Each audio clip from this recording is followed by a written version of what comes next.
ಹಾಕ ಬರ್ತಾ ಇದ್ದೀರಾ, ಡಿಸಿಸಿ ಬ್ಯಾಂಕ್ ಕೂಡ ನಾಮಪತ್ರ ಸಲ್ಲಿಸಿದ್ದೀರಾ, ಏನು ಹೇಳ್ತೀರಾ ಸರ್?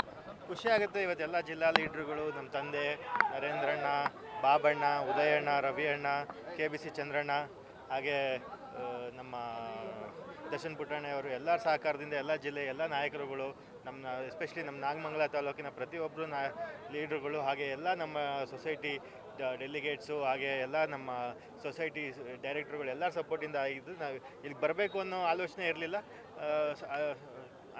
ಗೊತ್ತಿಲ್ಲದಲ್ಲೇ ಶುರುವಾಗಿದ್ದ ಜರ್ನಿ ಇಷ್ಟು ದೂರ ಕರ್ಕೊಂಡ್ಬಂದಿದೆ.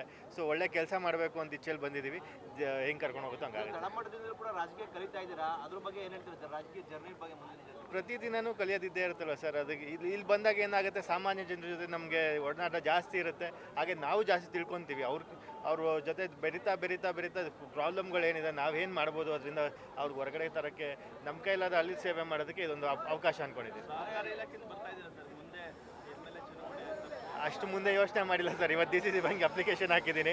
ಈ ಎಲೆಕ್ಷನ್ ಮುಗಿಸ್ಕೊತೀನಿ, ಆಮೇಲೆ ಮಿಕ್ಕಿದ ಆಮೇಲೆ ನೋಡೋಣ. ಸಚಿನ್ ಅವ್ರು ಕ್ರಿಕೆಟ್ ಆಯಿತು, ಸಿನಿಮಾ ಆಯಿತು, ಈಗ ರಾಜಕೀಯ ಕ್ಷೇತ್ರ ಪರ್ಮನೆಂಟ್ ಆಗುತ್ತಾ ಅಂತೇಳಿ ಸರ್? ಕೆಲಸ ಮಾಡೋದಷ್ಟೇ ನನ್ನ ಕೈಯಲ್ಲಿರೋದು. ಅದು ಸಿನಿಮಾ ಮಾಡ್ಬೇಕಾದ್ರೆ ಆ ಟೈಮಲ್ಲಿ ಅದು ಕೆಲಸ ಮಾಡ್ತಿದ್ದೆ. ಕ್ರಿಕೆಟ್ ಅನ್ನೋದು ನನಗೊಂದು ಪ್ಯಾಷನ್ನು, ಅದು ಒಂದು ನನಗೆ ಖುಷಿಗೆ ಅಂತ ಆಡೋದು. ಅದೇನು ಪ್ರೊಫೆಷನ್ನಾಗ ಅಲ್ಲ, ಅದು ಖುಷಿಗೆ ಆಡೋದು. ಇಟ್ಸ್ ರಾಜಕೀಯ ಬಂದು ಒಂದು ಜವಾಬ್ದಾರಿ. ಇದು ಲಘುವಾಗಿ ತೊಗೊಳಕ್ಕಾಗಲ್ಲ. ತಂದೆಯಿಂದ ಬಂದಿರೋ ಒಂದು ಇದು, ಅವ್ರಿಗೆ ಜನ ಕೊಟ್ಟಿರೋ ಪ್ರೀತಿ ಅದೇ ನನ್ನ ಮೇಲೂ ತೋರಿಸ್ತಿರೋದ್ರಿಂದ ಅದಕ್ಕೆ ಅಷ್ಟೇ ಜವಾಬ್ದಾರಿಯಿಂದ ಕೆಲಸ ಮಾಡ್ಕೊಂಡು ಹೋಗ್ಬೇಕು. ಅದನ್ನು ಮಾಡ್ತಿರ್ತೀನಿ.